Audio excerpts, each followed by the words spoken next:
Halo, selamat malam dan salam sejahtera untuk kita semua. Perkenalkan, nama saya Adria Gregorius, NIM saya 24101026. Kelas PKK 1 semester 1 dan Makul Ilmu Sosial Dasar. Baiklah, saya akan menjelaskan dan melanjutkan resume dan rangkuman pertemuan yang ketiga yang akan menjelaskan tentang interaksi sosial. 1. Pengertian interaksi sosial. Interaksi sosial adalah proses hukum timbal balik antara individu dengan individu, individu dengan kelompok, atau kelompok dengan kelompok. Dalam ilmu sosial dasar, interaksi sosial merupakan fondasi dari kehidupan sosial, di mana perilaku seorang sangat dipengaruhi dan mempengaruhi orang lain. 2. Ciri-ciri interaksi sosial. Interaksi sosial memiliki 4 ciri-ciri. Yang pertama adalah jumlah pelaku lebih dari satu. Interaksi sosial terjadi jika ada 2 atau lebih orang yang saling berhubungan. Yang kedua, komunikasi timbal balik. Ada reaksi atau aksi di antara pelaku interaksi. Yang ketiga, ada tujuan tertentu. Interaksi sosial biasanya memiliki tujuan, baik yang disadari atau tidak disadari.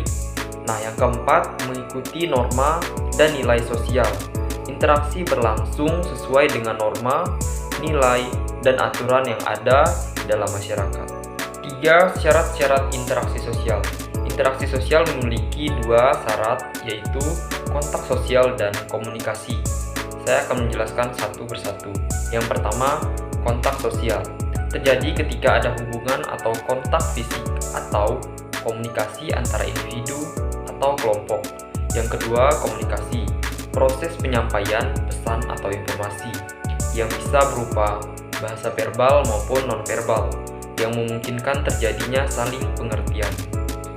4. Bentuk-bentuk interaksi sosial. Interaksi sosial memiliki 4 bentuk-bentuk, yaitu kerjasama, persaingan, konflik, dan akomodasi. Baiklah, saya akan menjelaskan satu persatu. Dari yang pertama yaitu kerjasama atau cooperation. Interaksi di mana individu atau kelompok saling membantu untuk mencapai tujuan bersama. Yang kedua, persaingan atau competition. Suatu proses ketika individu atau kelompok berlomba-lomba untuk mencapai tujuan yang sama. Yang ketiga, konflik. Suatu bentuk interaksi yang bersifat bertentangan atau bersaing secara agresif. Dan yang keempat, akomodasi.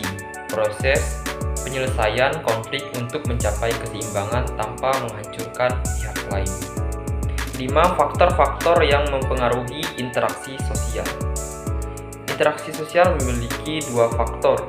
Yang pertama, identifikasi, dan yang kedua, simpati dan empati.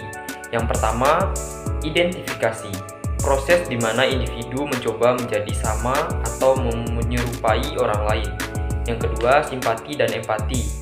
Perasaan peduli terhadap keadaan orang lain yang menjadi dasar interaksi yang lebih mendalam. 6. Dampak interaksi sosial. Interaksi sosial pasti memiliki dampak positif dan negatif. Nah, dampak positif dari interaksi sosial yaitu menumbuhkan solidaritas, mempererat hubungan sosial, dan menciptakan harmoni. Dan dampak negatifnya adalah munculnya konflik, persaingan yang tidak sehat, dan integrasi sosial. Nah teman-teman, dari ke-6 poin-poin penting yang sudah saya jelaskan, saya memiliki kesimpulan tentang interaksi sosial, yang dimana interaksi sosial adalah elemen kunci dalam kehidupan bermasyarakat. Melalui interaksi sosial, norma, nilai, dan budaya, masyarakat akan selalu dipertahankan dan dilestarikan. Pemahaman interaksi sosial sangat penting dalam mempelajari perilaku manusia dalam konteks sosial. Terima kasih.